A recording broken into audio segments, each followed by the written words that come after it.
రాహు గురుడితో కలిసినప్పుడు ఎలాంటి ఫలితాలు ఆశించవచ్చు అని చెప్పి మనం తెలుసుకుందాం. సో ప్రతిసారి చెప్పుకున్నట్టు రాహు యొక్క లక్షణాలు మనందరికీ తెలుసు. రాహు అంటే ముందు ఆయనకి ఏమొస్తుందంటే మాయావి.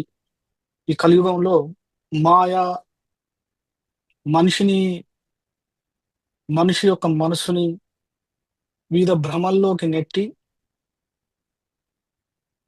ఆ భ్రమలో వచ్చినటువంటి ఆలోచనని నిజం అనుకొని వాటి కోసం పరిగెట్టేటువంటి మానసిక స్థితిని కలిగించేటువంటి లక్షణం రాహుకుంటుంది. ఒక రకంగా ఏంటంటే అది దాన్ని సాధించిన తర్వాత అర్థమవుతుంది. నేను ఎంత దూరం వచ్చాను దీని సాధన కోసం. సాధించిన తర్వాత ఇందులో ఏమీ లేదని చెప్పి అర్థమవుతుంది. కానీ ఈ రాహుకేతువులనేటిది మన ఆత్మ భూమి మీదకి రావటానికి, భూమి నుంచి వెళ్ళటానికి ఈ రాహుకేతువులనేటువంటివి కారకులు. అందుకే వీళ్ళని గేట్ కీపర్స్ అని గూడా అంటారు. కేతువు ఏం చేస్తుండంటే ఆత్మని బంధ విముక్తం చేయాలని చెప్పి ప్రయత్నం చేస్తుంది. అందుకే ఆయన భూమికి సంబంధించినటువంటి జీవకారకత్వ విషయాలలో కేతువు దూరం.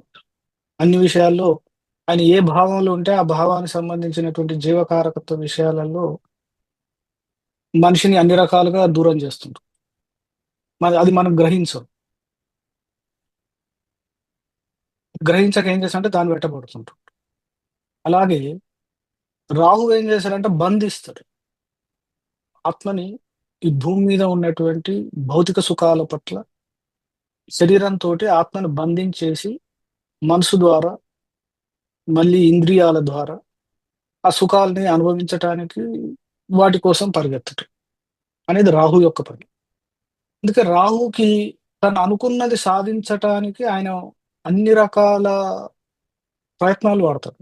సామ, దాన, భేద, దండ అని చెప్పి మనకు పెద్దలు చెప్పినట్టు 4 రకాల పద్ధతులు. రాహుకి హద్దు అనేది లేదు. లిమిట్ అనేది లేదు. ఎంత కావలిస్తే దానికొక ఇంత తృప్తి అనేది లేకుండా ఆ తృప్తి అనేది అనంతం. ఎప్పటికి లేదు. అంటే దానికోసం ఎన్ని రకాల ఏదైనా చెయ్యి. ఎందుకంటే రాహుకి ధర్మం పట్ల గాని, క్రమశిక్షణ పట్ల గాని, లేదా ప్రభుత్వం నియమించినటువంటి రూల్స్, రెగ్యులేషన్స్ పట్ల గాని, అతనికి ఎలాంటి పాటించాలనే నియమం లేదతను. తను సాధించాలనుకున్నది ఏ రూట్‌లో అయినా వెళ్ళటం. తప్పు, ఒప్పనే కాన్సెప్టే తీసుకురాడు రాహు. అందులో ఒక్కోసారి ఏమైద్దంటే ఆ సాధించే పనిలో మంచి కూడా చేస్తాడు. అంటే అతని ఉద్దేశ్యం మంచి చేయాలనే ఉద్దేశ్యం కాదు. ఇప్పుడు కీర్తి ప్రతిష్టలు రావాలి అనుకుంటారు ఉదాహరణ. కీర్తి కోసం ఏం చేయాలి? కొన్ని మంచి పనులు చేయాల్సిన అవసరం. అతని టార్గెట్ కీర్తి కోసమే తప్ప, ఇవి చేస్తే పుణ్యం, పాపం వాటి గురించి ఆలోచించరు. ఆ కీర్తి అనేది కూడా ఏంటంటే భౌతికంగా లభించేటువంటి ఒక ఆనందం, ఒక కోరిక, భౌతిక పరమైనటువంటి. సో, దాన్ని సాధించే క్రమంలో కొన్నిసార్లు ఏంటంటే మంచి కూడా చేస్తారు. రాహుకున్నటువంటి కారకత్వాల్లో ఆయనకు జైలు ఇచ్చారు కారకత్వం. ప్రిజన్. రాహుని కొన్ని పుస్తకాల్లో పోలీస్ అని, శిక్షకుడు కూడా అని, జైలర్. తప్పు చేసిన వాడిని ఏం చేశాడంటే తీసుకెళ్ళి జైల్లో పడేస్తాడు. ఒక రకంగా ఏంటంటే తప్పు చేసిన వాడికి ప్రొటెక్షన్ ఇస్తాడు. ఎందుకంటే బయట ఉంటే వాడిని ఎవడైనా చంపేయొచ్చు. తీసుకెళ్ళి జైల్లో వేస్తే ఏమవుతది? ఒక ప్రొటెక్షన్‌లో అన్ని సదుపాయాలతోటి నిన్ను నువ్వు తెలుసుకునే విధంగా జైల్లో పడేస్తాడు. సో, అందుకే రాహు అనేది దాన్ని పూర్తిగా నెగెటివ్ అని చెప్పలేం. అలాగే రాహుని పూర్తిగా పాజిటివ్ అని చెప్పటానికి లేదు. తాను అనుకున్నది సాధించే పనిలో ఇవన్నీ జరుగుతున్నాయి. రాహు ఒకవేళ జాతక చక్రంలో శుభ స్థానాల్లో అంటే కేంద్ర కోణాల్లో, తర్వాత ఆయన సహజంగా ఉండేటువంటి వాయుతత్వ రాశుల్లో, తర్వాత రెండవది భూతత్వ రాశులు.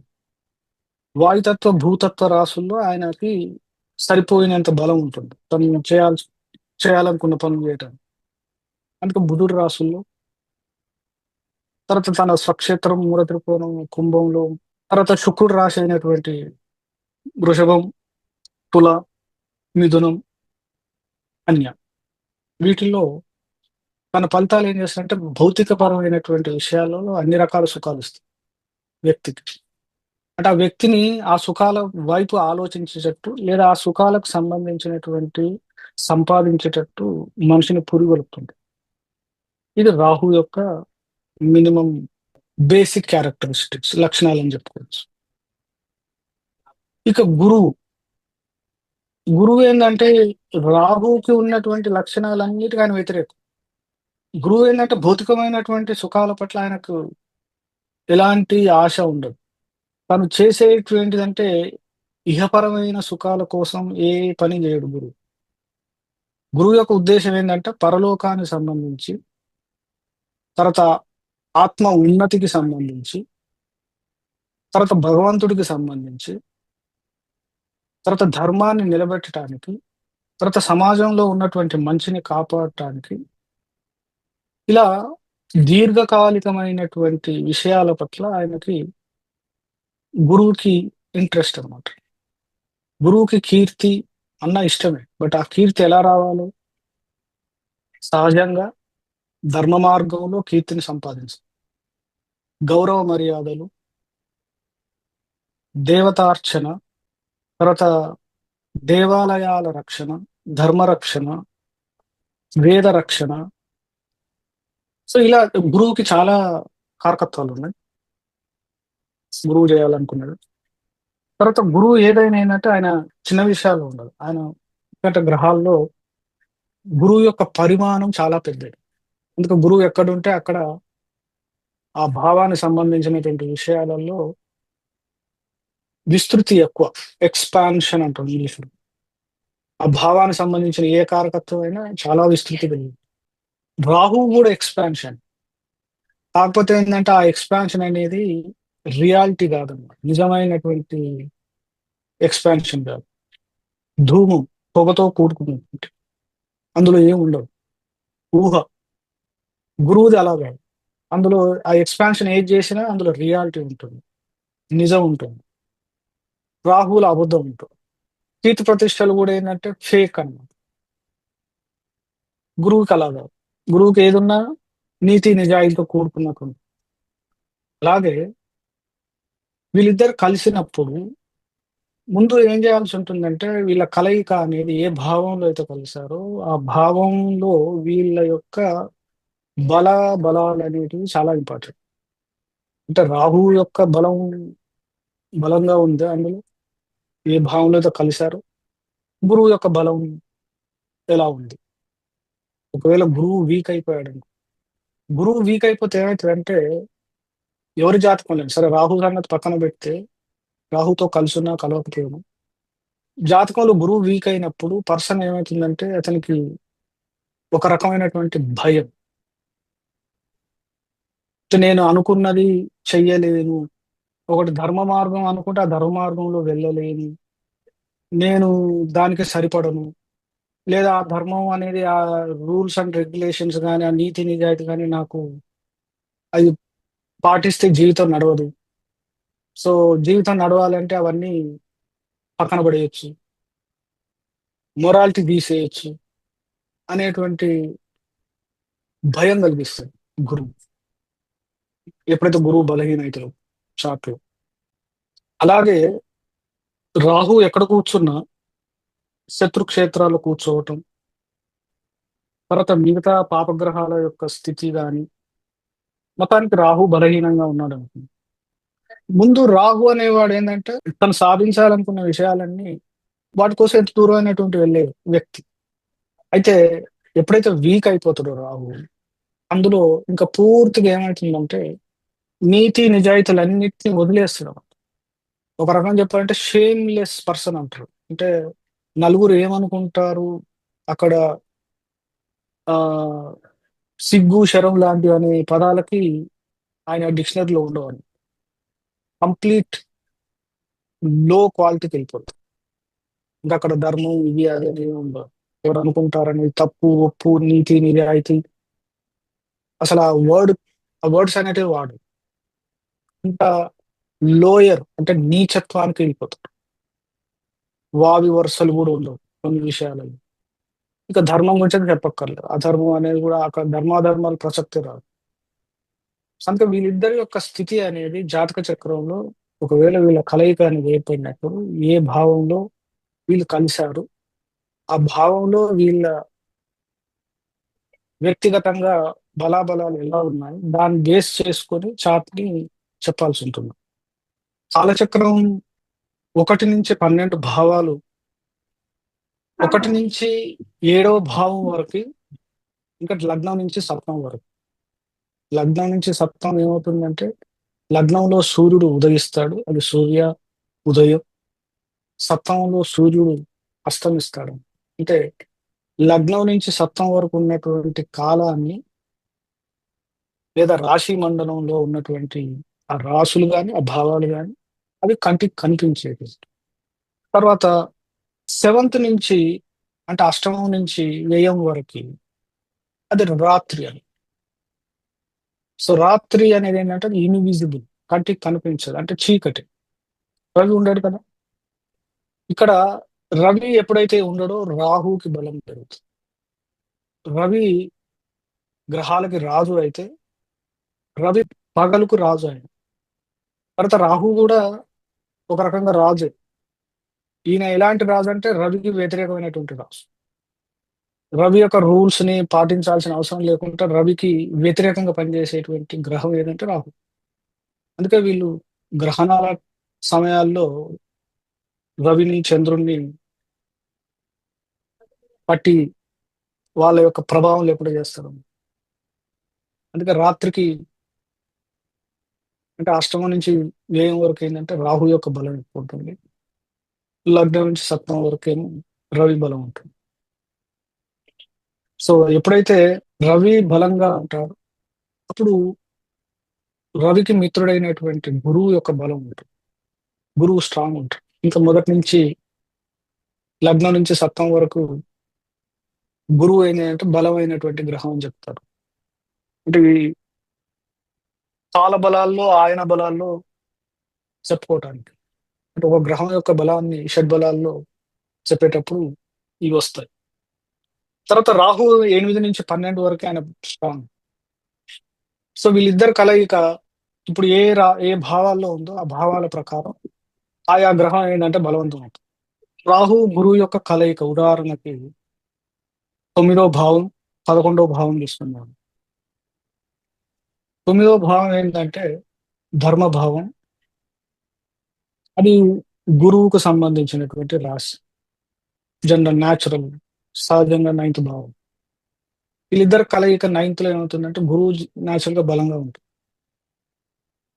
కానీ ఇది 9వ భావం అంటే రాత్రి సంబంధించినటువంటి భావం తీసుకుంటే రాహు కూడా బలంగా ఉన్నాడు. అయితే రాహుకి 9థ్‌లో ఏమవుతుందంటే గురువు యొక్క ఆధీనంలోకెళ్ళిపోతాడు. అక్కడ గురువు యొక్క బలం పెరుగుతుంది. అందుకే రాహు, గురువు, గురువు ప్లస్ రాహు వీళ్ళిద్దరి కలయిక 9వ భావంలో గనక కలిస్తే ఏమవుతుందంటే వీళ్ళు ఉన్నత విజ్ఞానానికి సంబంధించి ఒక రకంగా ఇద్దరు కాంప్రమైజ్ అన్నట్టు. అంటే రాహు యొక్క నీచత్వం వదులుకుంటాడు. అలాగే గురువు ఓన్లీ దైవానికి సంబంధించినటువంటి విషయాలు వదులుకుంటాడు. అప్పుడు ఇద్దరు కలిసి ఏం చేస్తారంటే మానవాళి కోసం, మానవాళికి ఏది మంచి చేసేటువంటి వస్తువులు గాని, విషయాలు గాని, విజ్ఞానం గాని వాటి పట్ల వీళ్ళ యొక్క సాధన అనేది ఎక్కువుంటుంది. తర్వాత వీళ్ళేం చేస్తారంటే గురువులన్నా, ముఖ్యంగా తండ్రి, 9థ్ భావం ఏంటంటే తండ్రి. తండ్రికి ఒక రకమైనటువంటి భౌతిక సంపద అనేది ఆ సంపద పొందడంలో తండ్రికి అదృష్టం కలిసొస్తుంది. వీళ్ళు పుట్టాక. 9థ్‌లో గురు, రాహువులుంటే. తర్వాత వీళ్ళేం చేస్తారంటే వీళ్ళకి పెద్దలంటే చాలా గౌరవం ఉంటుంది. మనం గురు, రాహువులు అనగానే దానికొక పేరు గురు చండాల యోగం, రాహు అనే చండాలుడని జెప్పేసి వీళ్ళిద్దరూ కలిసినంత మాత్రాన ప్రతిసారి దుష్ప్రభావాలే ఉండవు. పరిస్థితులు బట్టి, భావాన్ని బట్టి, రాశిని బట్టి, ఆ రాహు అనే గ్రహం యొక్క ప్రభావం అనేదంటే గురువు మీద ఎలా పనిచేస్తుందనేది నేను చెప్పడానికి ప్రయత్నం చేస్తాను. సో, అందుకే 9వ భావంలో గురు, రాహువులు ఉంటే ఏమవుద్దంటే పెద్దల పట్ల గౌరవం, ముఖ్యంగా తండ్రి పట్ల విధేయత, పెద్దలందరినీ వాళ్ళ రెస్పాన్సిబిలిటీస్ వాళ్ళని జీవితాంతం చూసుకునే భారం అంతా వీళ్ళే తీసుకుంటారు. అలాగే 11వ భావం. ఇక్కడ 11వ భావం ఏమవుతుందంటే సహజంగా కుంభస్థానం. కుంభం కాబట్టి అది రాహు అధిపత్యం. పోలం శనితో పాటు. అక్కడ గురువు వెళ్ళి 11వ భావంలో పడితే, అక్కడ రాహు బలంగా ఉండి, ఆ బలాన్ని ఏం చేశారంటే గురువుకి 2 గ్రహాలు కలిస్తే ఏమైద్దంటే ఆ బలం అనేది పక్క గ్రహం తీసుకుంటారు. ఒకరి బలాన్ని ఒకరు వాడుకుంటారు. రాహు గురువు యొక్క బలాన్ని వాడుకుంటాడు. గురువు రాహు యొక్క బలాన్ని 11వ భావంలో ఉంటే ఏంటంటే ఎల్డర్ బ్రదర్. బ్రదర్ అనేవాడు ఏంటంటే ఇతనికి అన్ని రకాలుగా సహాయ సహకారాలు అందించి, జీవితంలో ఉన్నత స్థానాన్ని తీసుకెళ్ళేటువంటి అలాగే ఇతను ఎల్డర్ బ్రదర్‌కి వినయ విధేయతలతోటి అతనికి సేవ చేసే విధానంలో తర్వాత భౌతికమైనటువంటి సుఖాలన్నీ ఇదేంటే లాభభావం. వ్యక్తికి ఉండేటువంటి అన్ని రకాల కోరికలు భూమి మీద ఎన్ని రకాల భౌతిక సుఖాలుంటే, ఆ సుఖాలన్నీ సాధించటానికి, వాటిని అనుభవించటానికి వీళ్ళు నిరంతరం కృషి చేసేటువంటి భావం ఇది.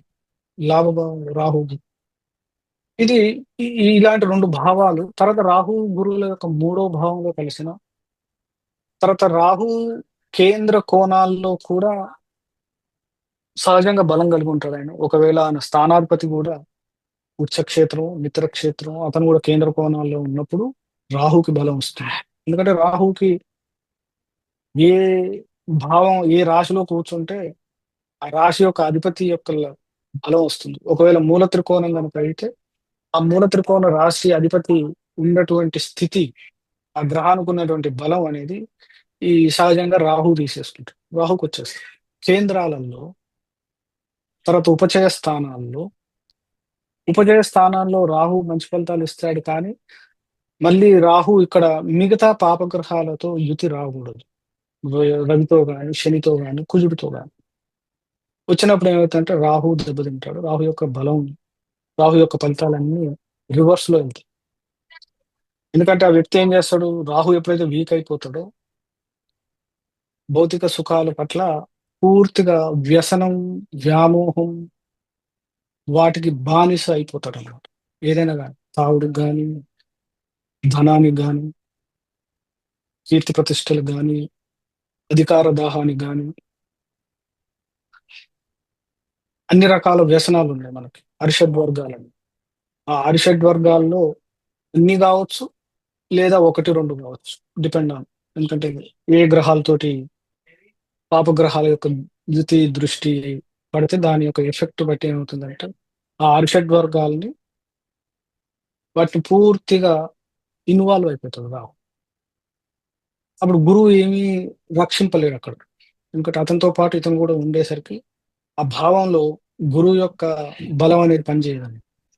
తర్వాత గురువు, గురువంటే బోధించేవాడు. జీవనాన్ని సన్మార్గాన్ని చూపేవాడు. గురువు యొక్క సహజ లక్షణం. రాహు యొక్క లక్షణం ఏంటంటే అనుకున్నది సాధించటానికి ఎవరినైనా సీట్ చేసే లక్షణం. సీటర్ అవసరమైనప్పుడు. రాహు ఏం చేస్తాడంటే స్వక్షేత్రంలో ఉండాల్సిన అవసరం లేదంటాడు. రాహు అంటే గురువు సంప్రదాయాలు, పద్ధతులు, ఆచారాలు అవన్నీ ఉంటే, రాహు వీటన్నిటికి వ్యతిరేకం. లేదా మనకి సంబంధించని వారి యొక్క ఆచార వ్యవహారాలు, ఇతర మతాల యొక్క ఆచార వ్యవహారాల పట్ల ఆసక్తి. లేదా ఇతర దేశాల్లో, ఇతర మతం, ఇతర అంటే మన ప్రాంతంలో ఉన్నప్పుడేంటే మన ఆచార వ్యవహారాలతో ఉన్నటువంటి సమాజంలో ఉంది. రాహు ఏం చేస్తాడు దీనికి పూర్తిగా విభిన్నమైనటువంటి వాతావరణం ఉన్నటువంటి సమాజానికి తీసుకెళ్తాడు. అంటే విదేశం అంటాం. అందుకే రాహు విదేశానికి కారకుడు. విదేశాలకు తీసుకెళ్తాడు. ఎందుకు తీసుకెళ్తారంటే రాహు కావాల్సిందే. గురువు, రాహులు కలిసినప్పుడు గురువు జీవకారకుడు, శరీరం. రాహు సమస్యలకి కారకుడు. వీళ్ళిద్దరు కలిసినప్పుడు శరీరానికి సంబంధించినటువంటి కొన్ని సమస్యలు ఇస్తాడు. అనారోగ్య సమస్యలు ఉంటాయి. ఎందుకంటే ఈ జీవి శరీరం జీవించటానికి కావలసినటువంటి జీవక్రియలు శరీరంలో ఎన్నో రకాలు జరుగుతుంటాయి. తీసుకున్నటువంటి ఆహారం జీర్ణమయ్యి అందులోంచి వచ్చేటువంటి రసాదులు సప్తధాతువులుగా మారి శరీరాన్ని ఆరోగ్యంగా ఉంచి తద్వారా మనసు ఆరోగ్యంగా ఉంది. దాని నుంచి ఆలోచన, విజ్ఞానం, తెలివితేటలు, దానితోటి ఏం చేశారంటే మనిషి సత్కార్యాలు చేసి ఒక ఉన్నత స్థానానికి వెళ్ళటానికి కావాల్సినటువంటి ఒక జీవన విధానాన్ని ఈ గురువు ఇస్తాడు. ఎప్పుడైతే రాహుతో దెబ్బతీసేటువంటి పక్షవాతాలు కావచ్చు, మెదడుకి సంబంధించినటువంటి మేధస్సుకు సంబంధించిన సమస్యలు రావచ్చు, మేధస్సు పనిచేయకపోవటం, మెదడులో సమస్యలు రావటం, ఇవి ఈ కలయిక అనేది సంబంధించినటువంటి ఉంటుంది. తర్వాత రాహు చెడు కారకత్వాలే కాకుండా పాజిటివ్ కారకత్వాలు, ముఖ్యంగా ఇప్పుడు తీసుకుంటే ప్రజెంట్ మనకు ఉన్నటువంటి లేటెస్ట్ టెక్నాలజీ, ఏదైతే టెక్నాలజీ అని అంటాం, లాస్ట్ 50 years నుంచి ఈ ఎలక్ట్రానిక్ రంగంలో ఒక విప్లవం లాంటి బయలుదేరి దినదినాభివృద్ధి చెంది ఈ టెక్నాలజీ ఎక్కడికి వెళ్తుందంటే మనం ఊహించని స్థితికి వెళ్ళిపోతుంది. ఇప్పుడు మనం ఈ రోజు ఇలా కూర్చొని అదే రాహు గురించి, గురువు గురించి మాట్లాడుకుంటున్నాం అంటే మన ప్రపంచంలో ఎక్కడెక్కడో కూర్చున్నాం. ఇంట్లో మన మన ఇంట్లో, మన రూమ్ లో, మన చైర్లో కూర్చొని సబ్జెక్ట్ గురించి మాట్లాడు ఒక దగ్గర ఉన్నాడు. ఇది ఒక 50 సంవత్సరాల క్రితం ఇది ఊహించని పరిస్థితి, ఊహించలేనిది. విద్య నేర్చుకోవాలంటే తప్పనిసరిగా విద్యార్థులు గురువు దగ్గరికి వెళ్ళాల్సిందే, చెప్పేవాడి దగ్గరికి వెళ్ళి కూర్చోవాల్సిందే. అప్పుడే విద్య అనేది చెప్పేవాళ్ళు. ఇప్పుడు టెక్నాలజీ. సో ఆ టెక్నాలజీ కారకుడు ఎవరంటే రాహు. ఇంకా గురు రాహువుల కలయిక ఏం చేస్తుందంటే నాలెడ్జ్ షేరింగ్ త్రూ ఇంటర్నెట్ అన్నమాట. అంటే ఈ లేటెస్ట్ టెక్నాలజీ ద్వారా మొబైల్స్ కానీ, కంప్యూటర్స్ కానీ, ఇంటర్నెట్ కానీ ఏదైనా దీని ద్వారా మనం ఇప్పుడు ఏం చేస్తున్నాం, విజ్ఞానాన్ని పంచుకుంటున్నాం. ఇది రాహు పుణ్యం. ఇది ఒక రకం చెప్పాలంటే మంచిది. తర్వాత గురువు అదృష్టం, లక్ అన్నమాట. నైన్త్ లార్డ్, సహజ నైన్త్ లార్డ్, భాగ్యాధిపతి ఆయన. గురువు ఎక్కడ ఉంటే అక్కడ అదృష్టం. రాహు ఒక రకంగా ఏంటంటే దురదృష్టం. అంటే ఈ రెండు కలిస్తే ఏమవుతుందంటే రెండు ఎక్స్ట్రీమ్ అనమాట. ఇప్పుడు గురువు ఏమో సహజంగా అతి మంచి, రాహు సహజంగా అతి చెడు. ఈ రెండు కలిస్తే ఏమవుతుందంటే ఒక రకమైనటువంటి మధ్యలో స్థితి వస్తుంది, బ్యాలెన్సింగ్ అంటారు. పూర్తిగా అదృష్టం పనిచేయదు, పూర్తిగా దురదృష్టం పని, మధ్య మార్గంగా ఉంటుంది ఈ ఇద్దరు కలయిక. తర్వాత గురువు మన యొక్క విజ్డమ్. విజ్డమ్ అంటే మన కాన్షియస్ మైండ్, జాగ్రత్త అవస్థ అంటారు. కాన్షియస్ మైండ్ అంటే జాగ్రత్త అవస్థ. అంటే జాగ్రత్త అవస్థలో ఉన్నప్పుడు ఉండేటువంటి జ్ఞానం ఏదైతే మనం ప్రతి మనిషి కలిగి ఉంటాడో ఆ జ్ఞానానికి సంబంధించినటువంటి ఆ జ్ఞానాన్ని ఆర్జించటం కానీ, దాన్ని నేర్చుకోవటం కానీ, లేదా దినదినం వృద్ధి చేసుకోవటం కానీ అదంతా గురువు యొక్క అధీనంలో. మరి రాహు ఏంటంటే మత్తు, పాయిజన్. సో మన కాన్షియస్ బ్రెయిన్ ని అన్కాన్షియస్ కి తీసుకెళ్లేవాడు ఎవరంటే రాహు. మనకి ఏదైనా ఆపరేషన్ చేయాలి, సర్జరీ చేయాలంటే ఒకలాంటి పాయిజన్ ఎక్కించాల్సింది. లేకుంటే మన శరీరం ఏందో స్పృహ కోల్పోకపోతే మనం ఆ బాధను భరించలేం కాబట్టి శరీరాన్ని అన్కాన్షియస్ చేయాలి, అంటే స్పృహ తీసేయాలి. దానికి రాహు కారణం. ఆ స్పృహ గురువు అయితే ఆ స్పృహని లేకుండా చేయటం అనేది రాహు. సో వీళ్ళిద్దరు కలయిక అనేది అది మంచిగా వాడాలా, చెడుగు వాడాలా అనేది సిచ్యువేషన్ బట్టి ఉంటుంది. తర్వాత రాహు ఏంటంటే, గురువు ఏంటంటే గురుగ్రహం అనేది రియాలిటీ. అంటే మీకు భౌతికంగా కనిపించేటువంటి శరీరం, వస్తువు, ఏదైనా కానీ పదార్థం, కంటికి కనిపించేటువంటి పదార్థం. అది గురువు కిందకి వస్తుంది జీవకారకత్వం తీసుకుంటే. రాహు ఏంటంటే షాడో, అందుకని ఛాయాగ్రహాలు అంటారు. రాహుకి స్వస్వరూపం ఏమీ లేదు, అది పూర్తిగా ఛాయారూపమైనటువంటి గ్రహం. ఛాయ అంటే ఏంటి? మన భౌతికంగా చెప్పుకుంటే మన నీడ. నీడకి ఎలాంటి భౌతికమైనటువంటి కారకత్వాలు ఇవ్వలేము దాన్ని. నీడని పట్టుకోలేము, నీడని స్పర్శించలేము. అంటే పంచభూతాలకి ఒక అగ్నికి తప్ప మిగతా దేనికి ఉండదు. అంటే వెలుతురు కావాలి, వెలుతురు ఉంటేనే నీడ ఉంటుంది. మిగతా పంచభూతాలు ఏవి 4 పంచభూతాలతో సంబంధం ఉండవు. అందుకే రాహు ఏం చేస్తాడంటే, రాహు గురువుల కలయిక ఏం చేస్తుంది? మనలో ఉన్నటువంటి విజ్ఞానానికి సంబంధించినటువంటి నీడ.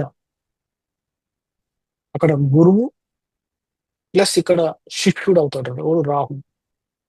ఒక రకమైనటువంటి గురు శిష్య సంబంధం వస్తుంది. తర్వాత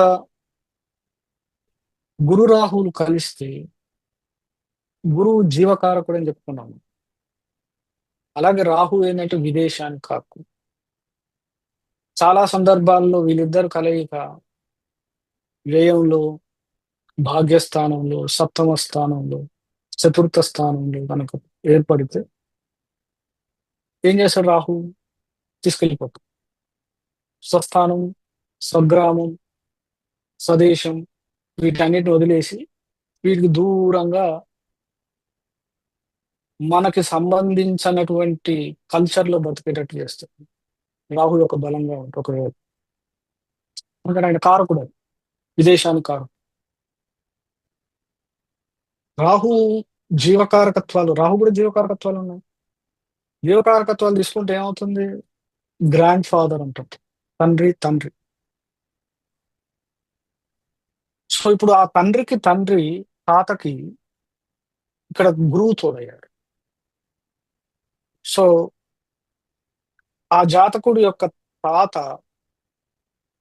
కీర్తి ప్రతిష్టలు, లేదా ధర్మపరమైనటువంటి వ్యక్తి, లేదా మంచి పేరు ప్రఖ్యాతులు ఉన్నటువంటి వ్యక్తి, నాలెడ్జ్ ఉన్నటువంటి వ్యక్తి, విజ్డమ్ ఉన్నటువంటి వ్యక్తి అయి ఉంటాడు.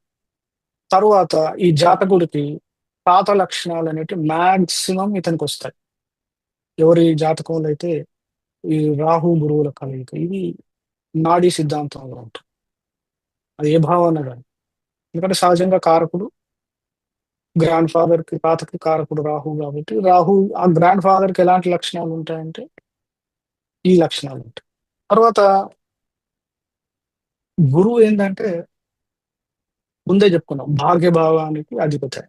అంటే లక్ అనేది మనకి ఎక్కడున్నా ఆయన ఒక రకం, మన పూర్వజన్మల్లో చేసుకున్నటువంటి ఏదైనా పుణ్యం కనుక ఉంటే అది ఈ జన్మల్లో అనుభవించాల్సినటువంటి అవకాశం కనుక మనం ఈ జన్మలో తెచ్చుకుంటే అది మనకి ఎవరి ద్వారా వస్తుందంటే ఒక గురు గ్రహం ద్వారా వస్తుంది. ఆయన సహజ భాగ్యాలు. సో ఆయన లక్ అనేది ఇప్పుడు ఏమవుతుందంటే ఇక్కడ వీళ్ళిద్దరు కలయిక ఎవరి చాట్లో అయితే కలిసి ఉంటుందో ఆ అదృష్టం అనేది ఆ వ్యక్తి ద్వారా వస్తుంది. ఇక్కడ రాహు గురువులు కలిసేసరికి ఏమవుతుందంటే గ్రాండ్ ఫాదర్ వాళ్ళ కీర్తి ప్రతిష్టల ద్వారా ఇతనికి అదృష్టం రావచ్చు.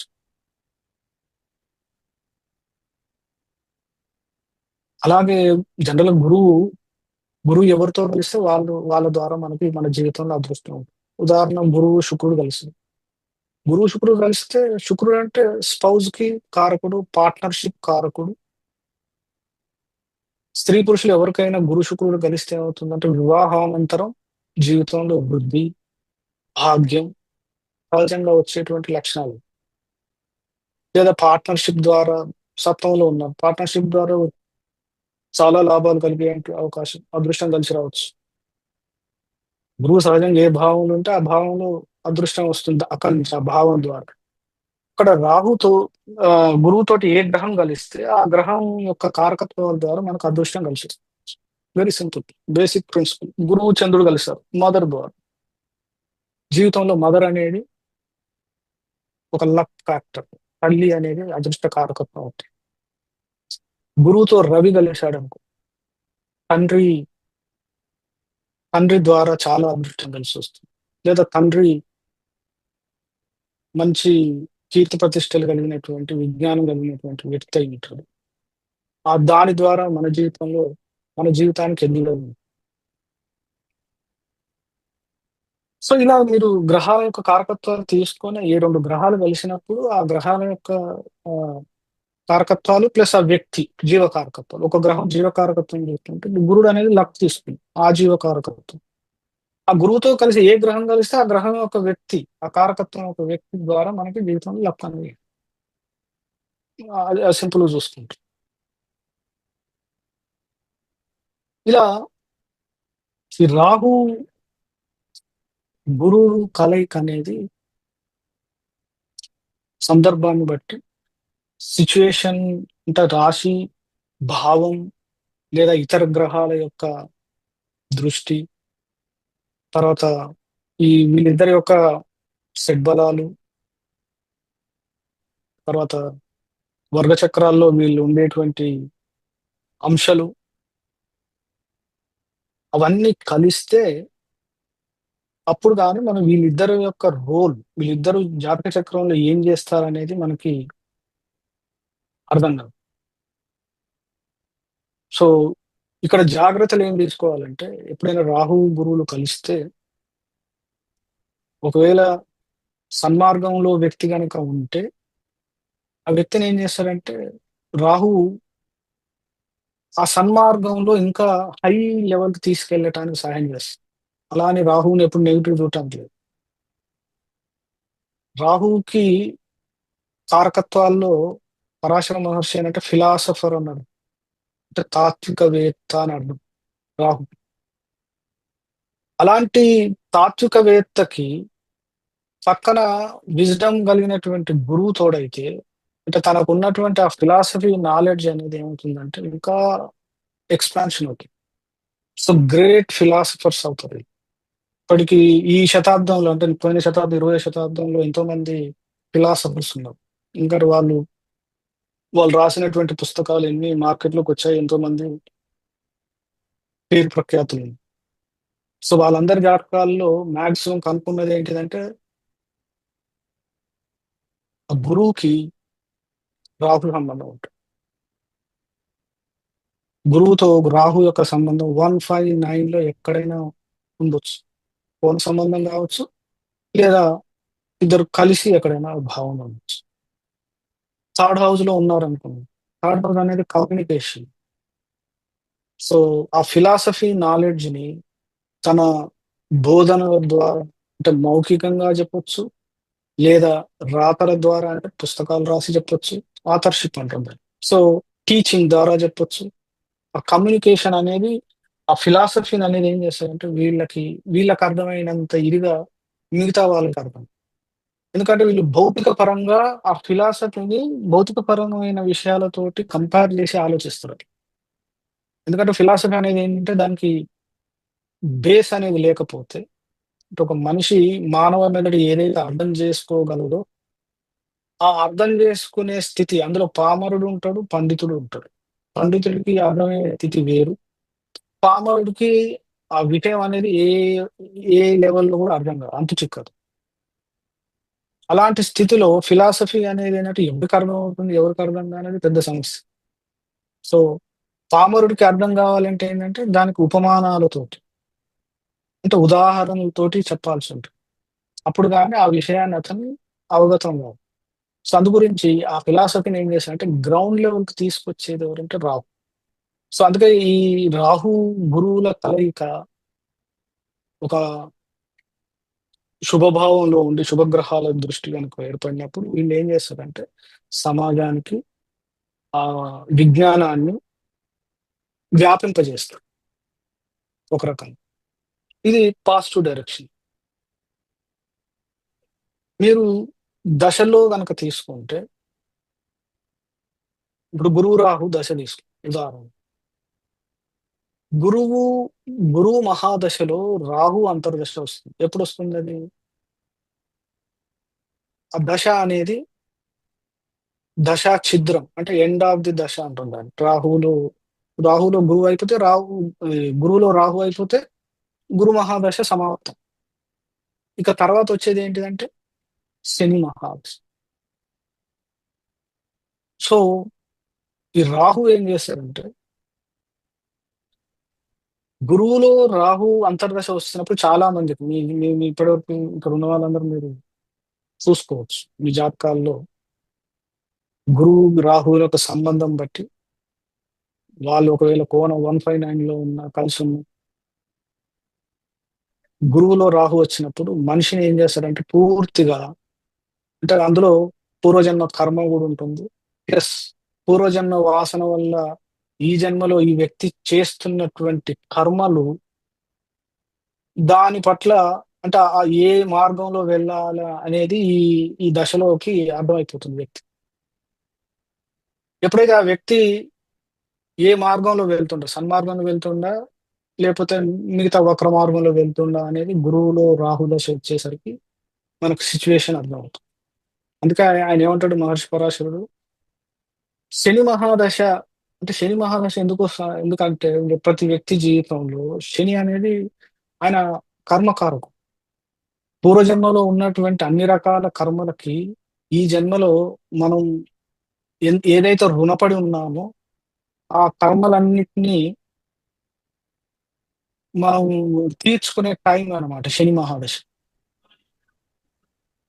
అందుకే చాలా మంది చాలా మంది జీవితాల్లో రాహువులో గురువులో రాహు అంతర్దశ వచ్చేసరికి, అంటే శని యొక్క కర్మ ఏముంది రెడీగా, పాజిటివ్ కర్మ ఉందా? నెగెటివ్ కర్మ ఉందా? అనేది మీకు గురువులో రాహు అంతర్దశలో తెలిసిపోతుంది.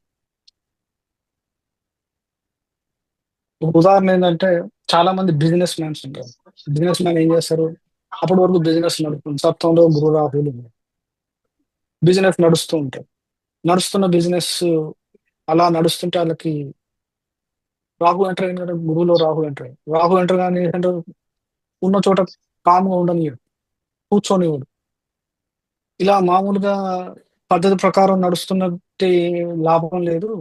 దీన్ని ఇంకో లెవెల్‌కి తీసుకెళ్ళాలి. ఎక్స్‌పాన్షన్ చేయాలి. లేదా ఇంకేదైనా చేయాలి. లేదా ఇంకొక బిజినెస్ పెట్టాలి. ఇలా రకరకాల బ్రెయిన్‌లో కొత్త కొత్త ఊహలు క్రియేట్ చేస్తాయి. ఆచరణ సాధ్యం కానటువంటి ఊహలు కూడా వస్తాయి ఒక్కోసారి. ఏమవుతుంది? ఏం చేస్తాడు? తనకున్నటువంటి అన్ని రకాల సంపాదన ఏదైతే నిలువ ఉందో, ఆ నిలువ ఉన్నటువంటి మొత్తాన్ని ఇన్వెస్ట్ చేసి ఏం చేస్తాడు? బిజినెస్‌ని ఎక్స్‌పాన్షన్ చేస్తాడు. కొంత రాహు అంతర్దశ అయిపోవచ్చేసరికి ఏమైందంటే మొత్తం పూర్తిగా రోడ్డు మీదకొచ్చేసింది. Complete down. ఎందుకంటే శని మహాదశ మొదలవ్వాలి. శని మహాదశ మొదలవుతుంది కాబట్టి ఏం చేస్తాడంటే ఈ ముందే నిన్ను రెడీ చేసి పెట్టేస్తాడు. ఆ కర్మ అనుభవించడానికి దానికి సంబంధించినటువంటి బేస్‌మెంటు, పేవ్‌మెంట్ అన్నీ ఏసి పెడతాడు. సో, అందుకే గురువులో రాహు అంతర్దశ వెరీ కేర్‌ఫుల్‌గా ఉండాలి ఎవరైనా. ఇక ముందు ఎవరికన్నా మీకు, మీకు తెలిసిన వాళ్ళు గాని ఎవరికన్నా గురువులో రాహు దశ వస్తుంది అంటే వీలైనంతగా నెగెటివ్ వైపు వెళ్ళకుండా, ఉన్నదాన్ని అతిగా ఊహించుకొని, లేదా నీకు నువ్వే అంటే నీ యొక్క శక్తిని అతిగా ఊహించుకొని ఎటో వెళ్ళిపోకుండా, భూమి మీద ఉండేటువంటి ప్రయత్నాలు చేస్తే వచ్చే లాస్‌లో నుంచి కొద్దిగా తప్పించుకోవచ్చు. లేదంటే కంప్లీట్ డౌన్ చేసేస్తది. అది ఒక ఇంపార్టెంట్ విషయం అన్నమాట. తర్వాత రాహు ఛాయ అని చెప్పాను. ఛాయాగ్రహం. ఛాయ అంటే ఏంటిది?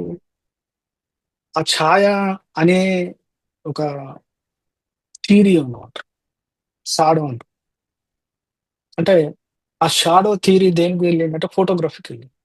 ఇప్పుడు అది మనం దూరం నుంచి కూర్చొని వీడియో, ఫోటోస్ చూడటం దేనికి కారణం అంటే రాహువే కారణం. అంటే ఛాయాచిత్రం అన్నారు దాన్ని. ఇప్పుడు సినిమా అన్నది దాని పేరు. సినిమాకి ముందు పేరేంటంటే ఛాయాచిత్రం. అంటే ఒక షాడో క్యాప్చర్ చేయటం. ఒక వ్యక్తిని ఎదురుగా ఉన్నటువంటి వ్యక్తిని ఒక ఇన్‌స్ట్రుమెంట్ యూజ్ చేసి, ఆ వ్యక్తి యొక్క నీడని క్యాప్చర్ చేసి ఓ పేపర్ మీదో, లేకపోతే రకరకాల మెటీరియల్ మీద దాన్ని ముద్రించి, దాన్ని ఫోటోగా వాడతాం, లేదా సినిమాగా వాడతాం. ఇప్పుడు డిజిటల్ మోడల్ వచ్చింది కాబట్టి దాన్ని డిజిటల్ రూపంలోనే కన్వర్ట్ చేస్తాం. సో, రకరకాల మెథడ్స్ ఉన్నాయి. అది వేరే విషయం. అంటే ఇది రాహు యొక్క ఏందంటే ఫోటోగ్రఫీకి సంబంధించినటువంటిది రాహు ఎఫెక్ట్. సో, అంటే రాహు ఎవరికైతే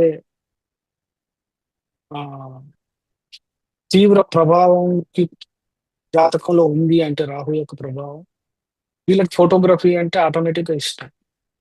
గురువు, రాహులు కలిస్తే ఏమవుతుందంటే వీళ్ళు సినిమా ఫీల్డ్‌లో ఉండటానికి కూడా అవకాశం ఎక్కువుంటది. డైరెక్టర్‌లవుతారు. ఎందుకంటే గురువు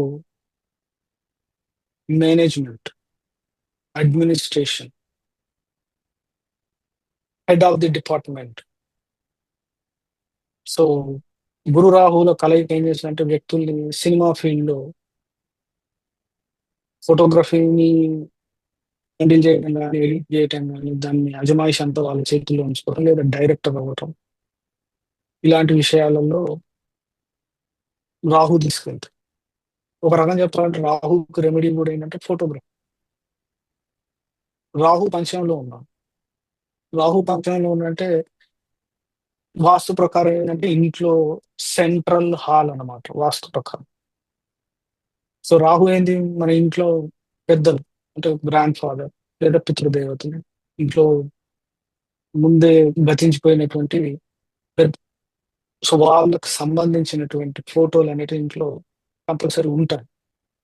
లేకుండా పెట్టుకుంటే రాహుకి ఒక రకమైనటువంటి శాంతి. వాస్తు ప్రకారం రాహు యొక్క భావాలు ఏ భావాలుంటే ఆ భావాల ఇంటిలో భావం దిక్కు ఉంటుంది. ఆ దిక్కులో రాహువుకు సంబంధించినటువంటి రాహువుకు సంబంధించినటువంటి ఫోటోగ్రఫీ లేదా ఛాయాచిత్రం ఇలాంటివి పెడితే ఏమైద్దంటే రాహు శాంతిస్తాడు. ఎందుకంటే ఆయనకు సంబంధించింది. ఆయన ఎక్కడుంటే అక్కడ. తర్వాత రాహు ఎక్కడుంటే అక్కడ వాళ్ళు ఫోర్త్‌లో ఉన్నాడంటే మదర్‌కి సమస్యలుంటాయి.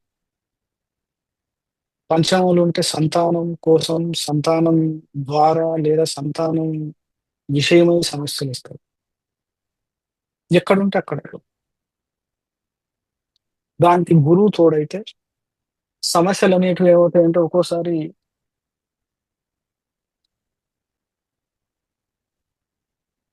సమస్యలే గాకుండా దాన్ని పాజిటివ్ సైడ్ కూడా చేసేటువంటి లక్షణం రాహుకుంటుంది. అందుకే గుడ్డిగా గురు, రాహులు అనగానే మనం ఈ అన్ని నెగెటివ్ చెప్పటానికి లేదు. ఎందుకంటే జనరల్ కారకత్వాలు వేరు. అంటే సహజ కారకత్వాలుంటాయి ప్రతి గ్రహానికి. తర్వాత హ్మ్, జాతక చక్రంలో అంటే రాశి చక్రంలో ఆ స్థానాన్ని బట్టి కొన్ని కారకత్వాలు యాడ్ అవుతాయి. అందుకే ముందు చెప్పినట్టు కేంద్ర కోణాల్లో రాహు తన సహజ కారకత్వాలను వ్యక్తి యొక్క ఉన్నతికి పాల్పడేటట్టు చేస్తుంది. రాహు కారకం. తర్వాత గురువు లైఫ్ ఆయన జీవ శక్తి అన్నమాట. రాహు ఏంటంటే ఇన్‌సెక్యూరిటీ. అందుకే గురు, రాహువులు కలిసిన వాళ్ళు ఒకవేళ నెగెటివ్ ఉంటే వీళ్ళకి ఇన్స్ ఇన్ఫీరియారిటీ కాంప్లెక్స్ గాని, జీవితం పట్ల అనవసర భయాందోళనలు గాని ఉండే అవకాశం ఎక్కువుంటది. అందుకు అప్పుడేం చేయాలంటే గురువుని స్ట్రాంగ్ చేసుకోవచ్చు. లేదా వీళ్ళిద్దరు కలిసి కూర్చున్నటువంటి ఏ భావంలో అయితే ఉన్నారో అది ఒకవేళ మూల త్రికోణం అయితే, ఆ మూల త్రికోణం అధిపతి అయినటువంటి గ్రహానికి సంబంధించి అంటే ఆ గ్రహం నాకు ఒకవేళ లగ్నానికి శుభగ్రహం అయితే, శుభస్థానంలో ఉంటే దాన్ని బలవంతం చేయటం. తద్వారా ఏమైద్దంటే గురువు బలవంతుడవుతాడు. ఒకవేళ గురువు మిత్రుడైతే. సో, మొత్తానికేంటంటే ఈళ్ళిద్దరి కలయిక మంచి, చెడు. సో, వ్యక్తి జాగ్రత్తగా గమనించాల్సిందేంటంటే తను అరిషడ్ వర్గాలకు దూరంగా ఉండటం, ఇవి ఏ విషయాన్ని అతిగా వ్యామోహంలో పడకపోవటం, ఆహారం విషయంలో గాని, మిగతా ఏ విషయాలైనా. రాహు ఏం చేస్తాడంటే ప్రతి దాని మీద ఓవర్ ఇంటెలిజెన్స్ అంటాం దాన్ని. దాన్ని ఎక్కడికో తీసుకెళ్ళిపోతాం. ఒక పీక్ లెవెల్‌కి తీసుకెళ్తాం. సో, దాన్ని జాగ్రత్తగా అలాంటి ఆలోచనలొచ్చినప్పుడు ఏంటంటే దాన్ని మనం గురు మార్గంలో నడవచ్చు. గురువు ద్వారా. అలా సాధన చేస్తే ఏమవుతుందంటే రాహు యొక్క మాయ నుంచి తప్పించుకోవచ్చు. ఓకే. సో, దీన్ని బట్టి మనం రాహుని ఎలా మన జాతకాల్లో రాహు ఎలా ఉన్నాడు, ఎక్కడున్నాడు దాన్ని బట్టి అలా హ్యాండిల్ చేస్తాం.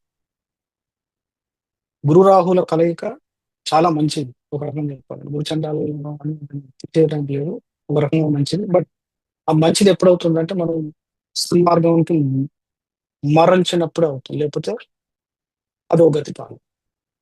సో గురుచండాలం గురించి గురూజీ జ్ఞానేశ్వర్ గార్డెన్స్ గారు చాలా చక్కగా అన్ని విషయాలు తెలియజేస్తారు. ఇది విన్నటువంటి వాళ్ళు శాకంబరి జ్యోతిషాలయాన్ని సబ్స్క్రైబ్ చేసుకోండి. మరిన్ని వీడియోస్ కోసం సబ్స్క్రైబ్ చేసుకోండి, షేర్ చేయండి, లైక్ చేయండి. Thank you very much.